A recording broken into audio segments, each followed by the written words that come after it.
DivaScript. Code like a pro.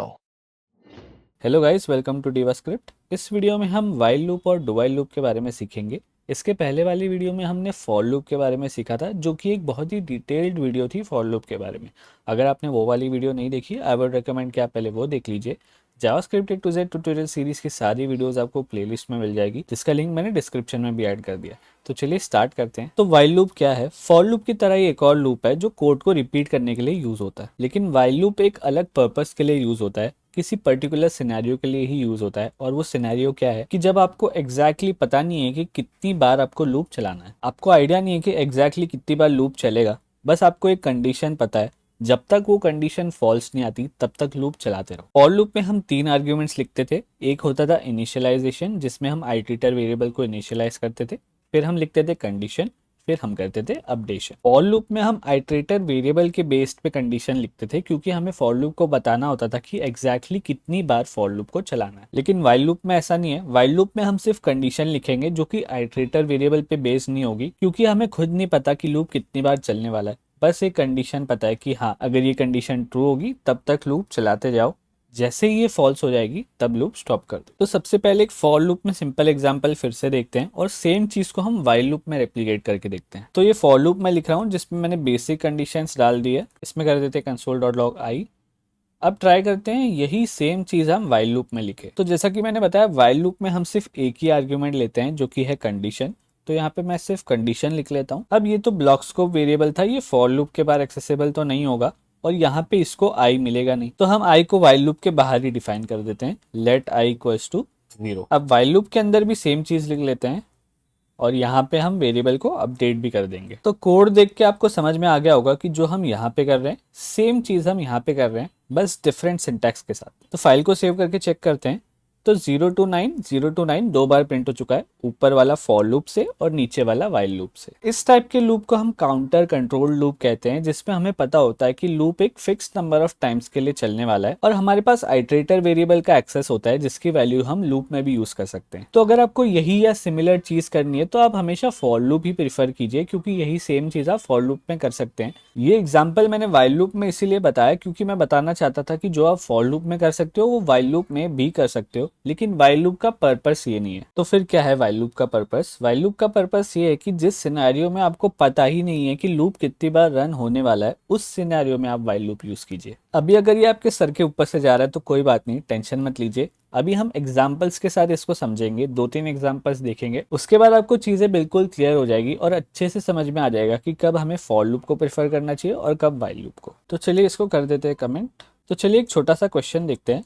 Calculate the sum of numbers from 0 to 9। तो पहले इसको for loop में करके देखते हैं, उसके बाद वाइल लूप में देखते हैं। तो पहले सम निकालने के लिए एक वेरिएबल ले लेते हैं, लेट सम इक्वल्स टू 0। पहले इसकी वैल्यू 0 रखते हैं और बाद में अपडेट करते रहेंगे। तो एक फॉर लूप बना लेते हैं 0 to 9 के लिए। तो for let i equals to 0, i less than 10, i plus plus. तो आई लेस देन 10 है, ये 0 to 9 तक चलेगा। तो इसमें हम क्या करेंगे, जैसे जैसे आई की वैल्यू बढ़ती जाएगी उसको हम सम में ऐड करते जाएंगे। तो यहाँ पे सिंपली हम क्या करेंगे, sum plus equals to I. इसका मतलब ये है sum equals to sum plus I. फिर यहाँ पे हम console.log कर देंगे सम। फाइल को सेव करके चेक करते हैं, तो सम आ गया है 45। अगर मैं यहाँ पे 16 कर दूं तो 0 से लेके 15 तक सारे नंबर्स का सम आ जाएगा, जो कि है 120। तो सेम चीज हम वाइल लूप के साथ भी कर सकते हैं। तो इसको चेंज कर देते हैं वाइल, इसको हम लिख लेंगे बाहर, सेमीकोलन हटा देंगे, अपडेशन भी हटा देंगे यहाँ से, और अपडेशन हम कर देंगे लूप के अंदर। तो ये सेम चीज़ हो गई जो हमने फॉर लूप के साथ की थी। फाइल सेव करके चेक करते हैं तो आउटपुट सेम ही आएगा। तो ये एग्जांपल बताने का मतलब यही था कि जो चीज़ आप फॉर लूप के साथ कर सकते हो, उसको आपको वाइल लूप के साथ क्यों करना है। तो अब वाइल लूप कब यूज़ करना है ये भी बता दो सर। बताता हूँ, रुको ज़रा सब्र करो। तो चलिए इस सिनेरियो को उल्टा कर देते हैं। अभी आपको पता था कि कहाँ से कहाँ तक लूप चलाना है, लेकिन आपको सम नहीं पता था। तो लेट्स से मैं आपको सम की ही वैल्यू दे देता हूँ, और आपको ये फाइंड आउट करना है कि कौन से आइटरेशन पे वैल्यू सम से जस्ट छोटी या फिर सम के इक्वल हो रही है। ये चीज आप फॉर लूप के साथ नहीं कर सकते। फॉर लूप के साथ करने की ट्राई भी करोगे तो वो मीनिंगलेस होगा, क्योंकि उसका पर्पस है काउंटर कंट्रोल लूप बनाना। तो इसको अब वाइल लूप में कैसे करेंगे, सबसे पहले इसको चेंज कर देते हैं, इसको नम कर देते हैं ताकि कोई कंफ्यूजन ना हो। यहाँ पे भी नम कर देते हैं, यहाँ पे भी नम कर देते हैं। और यहाँ पे हम सम की कंडीशन लगाते हैं। तो लेट्स से हमें वाइल लूप तब तक चलाना है जब तक सम की वैल्यू 1000 से बड़ी ना हो जाए। तो बेसिकली हम जावास्क्रिप्ट को ये बता रहे हैं कि while some is less than 1000 keep running this loop and do these operations. तो क्या ये कंडीशन लिखने से पहले आपको पता था कि नम की वैल्यू क्या होगी जिससे सम की वैल्यू जस्ट 1000 से कम या 1000 होगी? नहीं ना। तो यहाँ सम की जगह नम कर लेते हैं और फाइल सेव करके चेक करते हैं तो हमारे पास आ गया है 46। तो इसका मतलब ये है कि 0 से लेके 46 तक अगर आप लूप चलाओगे तो उसका सम जो है वो 1000 से जस्ट बड़ा आएगा, क्योंकि लास्ट आइटरेशन में सम की वैल्यू 1000 से जस्ट बड़ी हुई होगी और नेक्स्ट आइटरेशन में जब कंडीशन चेक हुई होगी तो वो सेटिस्फाई नहीं हुई होगी, तब लूप स्टॉप हो गया होगा। उसके बाद हमें नम की वैल्यू यहाँ पे console.log हो गई थी। तो अगर आपको इस चीज को वेरीफाई करना है तो सेम चीज को हम फॉर लूप में लिख के चेक करते हैं। तो हम सम वेरिएबल को रहने देते हैं और इसके नीचे एक फॉर लूप लिख लेते हैं, let i equals to 0, i less than 46, i plus plus, और यहाँ पे कर लेते हैं sum plus equals to i और नीचे console.log कर लेते हैं सम को।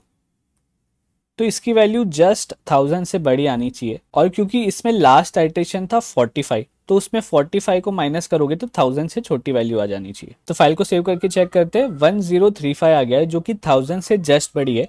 क्योंकि लास्ट आइटरेशन था हमारा 45, तो जब लास्ट वैल्यू में 45 ऐड हुआ होगा तब जाके 1000 से बड़ी वैल्यू आई होगी। क्योंकि लास्ट आइटरेशन की वैल्यू 45 थी तो इसमें से अगर आप 45 रिमूव कर दोगे तो आपको आएगा 990। उसके बाद हमने नम को इंक्रीमेंट किया था इसलिए नम की वैल्यू 46 हो गई थी। इसलिए अगर हम 46 आइटरेशन में चले जाए तो हमारे पास वैल्यू आ जाएगी 1035, क्योंकि 990 के बाद एक और आइटरेशन जब होगी तो उसमें क्या ऐड होगा 45। तो ये 46 वाला नंबर तो हमें पहले से पता नहीं था, हमें बस ये पता था कि 1000 से जब तक कम है सम तब तक वाइल लूप रन करते जाओ।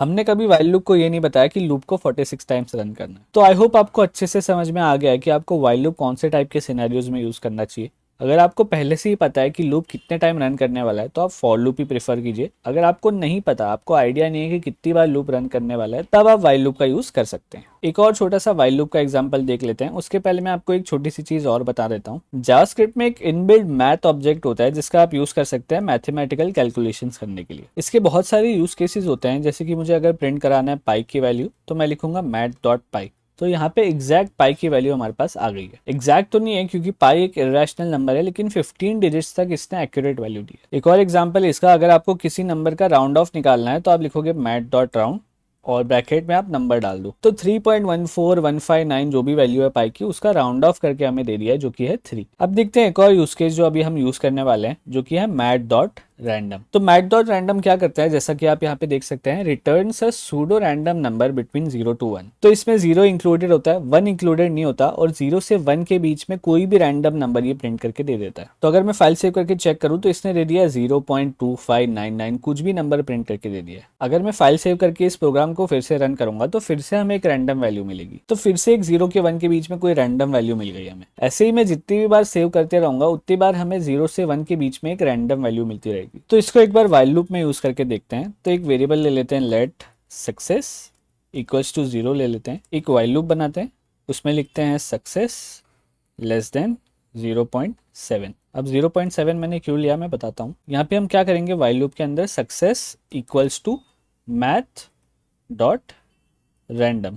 इसका मतलब क्या है, हर आइटरेशन में सक्सेस को एक नई रैंडम वैल्यू असाइन होगी जिसकी वैल्यू होगी 0 से लेके 1 के बीच में। तो जब तक सक्सेस की वैल्यू 0.7 से कम रहेगी तब तक लूप चलता रहेगा और जैसे ही मैथ डॉट रैंडम ने कोई ऐसी वैल्यू असाइन कर दी सक्सेस को जो 0.7 से ज्यादा हो तब लूप स्टॉप हो जाएगा। तो क्या आप इस केस में कभी भी फिगर आउट कर पाओगे कि एग्जैक्टली कितनी बार लूप चलेगा? नहीं ना। इसीलिए वाइल लूप एग्जिस्ट करता है, क्योंकि फॉर लूप को हम सिर्फ तब यूज करते हैं जब हमें पता होता है कि एग्जैक्टली कितनी बार लूप को रन करना है। यहाँ पे हम सक्सेस को console.log भी कर लेते हैं ताकि हमें पता चले कि हर आइटरेशन में क्या वैल्यू आ रही थी। अब मैं इसको फाइल सेव करके चेक करने वाला हूँ। हो सकता है फर्स्ट आइटरेशन में ही मैथ.रैंडम 0.7 से बड़ी वैल्यू असाइन कर दे तो हमें सिर्फ एक ही वैल्यू console.log होगी, लेकिन फिर भी चलो फाइल सेव करके चेक करते हैं। तो यहाँ पे देखो 5 आइटरेशन हुई थी। स्टार्टिंग के 4 आइटरेशन में आप देख सकते हो कि सारी वैल्यू 0.7 से कम है। जैसे ही वैल्यू 0.7 से ज्यादा हुई जो कि है 0.97, उस टाइम पे लूप अपने आप स्टॉप हो गया। अब फिर से फाइल सेव करके चेक करोगे तो आपको डिफरेंट नंबर ऑफ आइटरेशंस देखने मिल जाएगी, बट हमारे कंडीशन के अकॉर्डिंग जैसे ही वैल्यू 0.7 से ज्यादा हो रही है तब लूप स्टॉप हो रहा है, उसके बाद लूप नहीं चलेगा। और भी 2-3 बार फाइल सेव करके चेक करते हैं कि कितने कितने आइटरेशंस आते हैं। तो यहाँ पे एक ही आइट्रेशन आया क्योंकि पहले ही आइट्रेशन में मैट.रैंडम ने सक्सेस को 0.7 से बड़ी वैल्यू दे दी। एक और बार ट्राई करते हैं, इसमें 3 आइट्रेशन आए, एक और बार ट्राई करते हैं, इसमें 2 आए, एक और बार ट्राई करते हैं, इसमें फिर से एक ही आया। तो ऐसे ऐसे आपको हर बार डिफरेंट नंबर ऑफ आइट्रेशंस मिलेगी। तो वाइल लूप का पर्पस ये है कि जब आपको पता ही नहीं है कितने नंबर ऑफ आइट्रेशंस होने वाले, तब आप वाइल लूप का यूज कर सकते हैं। तो नेक्स्ट देखते हैं डू वाइल लूप क्या होता है। डू वाइल नाम सुन के आपको पता तो चल गया होगा कि पहले ये टास्क करता है, उसके बाद कंडीशन चेक करता है। तो वाइल लूप में हम क्या कर रहे थे, पहले कंडीशन चेक कर रहे थे। अगर कंडीशन सेटिस्फाई नहीं होती तो ये लूप स्टॉप हो जाएगा, ये टास्क कंप्लीट नहीं होगा। अगर कंडीशन सेटिस्फाई हो रही है उसके बाद ही ये टास्क कंप्लीट होगा। लेकिन डू वाइल पहले टास्क कंप्लीट कर लेता है, उसके बाद कंडीशन चेक कर लेता है, तो उसके बाद वाले आइट्रेशन में टास्क कंप्लीट नहीं होगा। तो इससे एक बात क्लियर हो जाती है कि do while loop runs at least once, क्योंकि ये फर्स्ट आइट्रेशन में तो कंडीशन चेक करेगा नहीं, पहले टास्क कंप्लीट कर लेगा, उसके बाद कंडीशन चेक करेगा। अब कंडीशन अगर सेटिस्फाई नहीं हो रही तो नेक्स्ट आइट्रेशन में लूप स्टॉप हो जाएगा, लेकिन फर्स्ट आइट्रेशन में तो टास्क कंप्लीट हो ही जाएगा। तो इसका सिंटैक्स भी देख लेते हैं। पहले आप लिखोगे डू, डू के अंदर आप टास्क मेंशन कर लोगे console.log लूप, और यहाँ पे आप वाइल के बाद कंडीशन लिख लोगे। तो यहाँ पे अगर मैंने वाइल फॉल्स भी लिख लिया, मतलब लूप एक भी बार रन नहीं करना चाहिए, लेकिन क्योंकि ये डू वाइल लूप है तो लूप एक बार तो प्रिंट हो ही जाएगा। तो फाइल सेव करके चेक करते हैं। तो एक बार लूप प्रिंट हो गया, उसके बाद कंडीशन उसको डायरेक्टली फॉल्स मिल गई, उसके बाद सेकंड आइट्रेशन रन नहीं हुआ। इसको एक बार कमेंट कर देते हैं। अब अगर आप नॉर्मल वाइल लूप में लिखोगे वाइल ट्रू, इसके अंदर आप कुछ भी लिख लोगे तो वो इनफाइनाइट लूप में कन्वर्ट हो जाएगा। तो जैसे कि मैंने लिखा console.log लूप्स, मतलब कंडीशन में हमने सीधा ट्रू लिख दिया है, तो हर बार आइट्रेशन में जब वो कंडीशन चेक करेगा तो उसको ग्रीन फ्लैग मिल जाएगा कि हाँ ये वाली आइट्रेशन भी कंप्लीट करनी है। तो अगर मैं यहाँ पे फाइल सेव करूंगा तो ये इनफाइनाइट लूप बन जाएगा। तो अब मैंने पुराना कंसोल क्लोज कर दिया है। यहाँ पे अगर मैं लिख दूं फॉल्स तो ये लूप एक भी बार नहीं चलेगा, क्योंकि ये कंडीशन चेक कर रहा है और कंडीशन में तो हमने सीधा फॉल्स ही लिख लिया, तो एक भी आइट्रेशन इसकी कंप्लीट नहीं होगी। पर सेम कंडीशन हमने डू वाइल लूप में लिखी थी, लेकिन इसमें डिफरेंस यही है कि टास्क पहले कंप्लीट हो जाता है, उसके बाद कंडीशन चेक होती है। तो फर्स्ट आइट्रेशन में तो ये console.log हो जाएगा, उसके बाद जब कंडीशन चेक करेगा तब देखेगा कि ये फॉल्स था, कंडीशन मीट नहीं हो रही, तो सेकेंड आइट्रेशन नहीं होगा, यहीं पर लूप क्लोज हो जाएगी। जैसे कि ये वाला एग्जांपल फिर से देखते हैं। यहाँ पे तो हम सक्सेस इक्वल्स टू 0 कर रहे हैं, तो पहली बार तो कंडीशन सेटिस्फाई हो ही जाएगी क्योंकि 0 तो 0.7 से छोटा ही है। लेकिन इसकी इनिशियल वैल्यू अगर मैं 0.8 कर दूं तो ये लूप एक भी बार नहीं चलेगा। इसको मैं अगर रिप्लेस कर दूं डू वाइल से, यहाँ पे लिख लेता हूँ वाइल, यहाँ पे कर लेता हूँ डू, तो फर्स्ट आइट्रेशन तो बिल्कुल चलेगा। console.log को मैं सक्सेस के ऊपर रख लेता हूं ताकि हमें पता चले कि सक्सेस की वैल्यू पहले क्या थी और उसके बाद सक्सेस की वैल्यू चेंज होगी। तो फाइल सेव करके चेक करते हैं। तो सबसे पहले देख सकते हैं आप सक्सेस की वैल्यू 0.8 थी, उसके बाद बहुत सारे आइट्रेशंस हुए जिसमें सक्सेस की वैल्यू 0.7 से कम थी, और इसके बाद एक ऐसा आइट्रेशन आया होगा जिसमें सक्सेस की वैल्यू 0.7 से ज्यादा हुई होगी। तो उसके बाद ये जब कंडीशन चेक कर रहा था तो उसने console.log सक्सेस नहीं किया। तो जब वैल्यू 0.7 से ज्यादा हो गई, वो वाली वैल्यू हमारे पास आई नहीं क्योंकि लूप स्टॉप हो चुका था। अगर वो वाली वैल्यू भी आपको देखनी है तो यहाँ पे आप लिख सकते हैं इफ सक्सेस ग्रेटर देन 0.7, तो यहाँ पे हम लिख लेते हैं console.log लास्ट वैल्यू और यहाँ पे कर लेते हैं सक्सेस।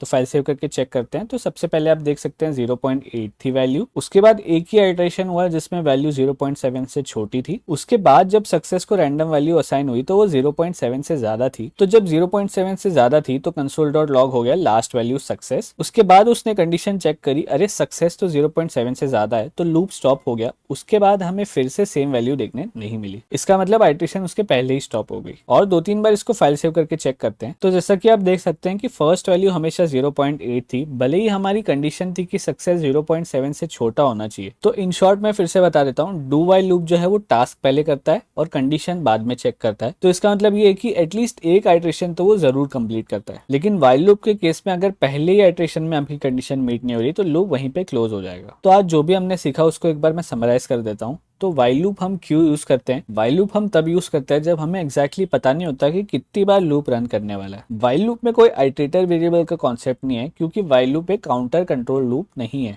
काउंटर कंट्रोल लूप कौन सा है? For loop. उसमें आपको आइटरेटर वेरिएबल की जरूरत पड़ती है और आपको चेक करना होता है कि हर आइटरेशन पे आइटरेटर वेरिएबल की वैल्यू क्या चल रही है, और वो तब ही यूज करता है जब आपको ये जानना जरूरी है कि कौन से नंबर की आइटरेशन चल रही है। लेकिन व्हाइल लूप का ये पर्पस ही नहीं है जिसमें आपको ये जानने की जरूरत पड़े कि कौन से नंबर वाली आइटरेशन चल रही है। इसीलिए व्हाइल लूप में सिर्फ हम एक कंडीशन को ज्यादा इंपॉर्टेंस देते हैं, क्योंकि उसी कंडीशन से हम डिसाइड करते हैं कि व्हाइल लूप स्टॉप होना चाहिए या चलता रहना चाहिए। अब आते हैं व्हाइल लूप और डू व्हाइल लूप में। व्हाइल लूप पहले कंडीशन चेक करता है, उसके बाद टास्क परफॉर्म करता है, जबकि डू व्हाइल लूप पहले एक बार टास्क परफॉर्म कर लेता है, उसके बाद कंडीशन चेक कर लेता है। तो इससे क्या होता है कि डू व्हाइल लूप में एटलीस्ट एक आइटरेशन तो रन होती ही होती है। व्हाइल लूप में आपको ऐसा सिनेरियो भी मिल जाएगा जिसमें एक भी आइटरेशन कंप्लीट नहीं हो रही, क्योंकि पहली आइटरेशन में ही कंडीशन सेटिस्फाई नहीं हो रही थी। लेकिन डू व्हाइल लूप में अगर पहली बार में कंडीशन सेटिस्फाई नहीं हो रही, फिर भी एक बार तो लूप चली जाएगा, क्योंकि वो पहले टास्क परफॉर्म करता है, उसके बाद कंडीशन चेक करता है। तो अगर कंडीशन मीट नहीं भी हो रही तो सेकेंड आइटरेशन में लूप स्टॉप हो जाएगा, लेकिन एक बार तो वो चलेगा ही। तो बस आज के लिए इतना ही। आई होप आपको व्हाइल लूप और डू व्हाइल लूप का कॉन्सेप्ट अच्छे से समझ में आ गया है। अगर आपको वीडियो अच्छा लगा तो लाइक कर दीजिए, कोई डाउट हो तो आप कमेंट कर सकते हैं, और आपके और भी दोस्त जो जावास्क्रिप्ट सीखना चाहते हैं उनके साथ ये वीडियो शेयर भी कर दीजिए। मिलते हैं नेक्स्ट वीडियो में, तब तक के लिए कीप कोडिंग कीप लर्निंग।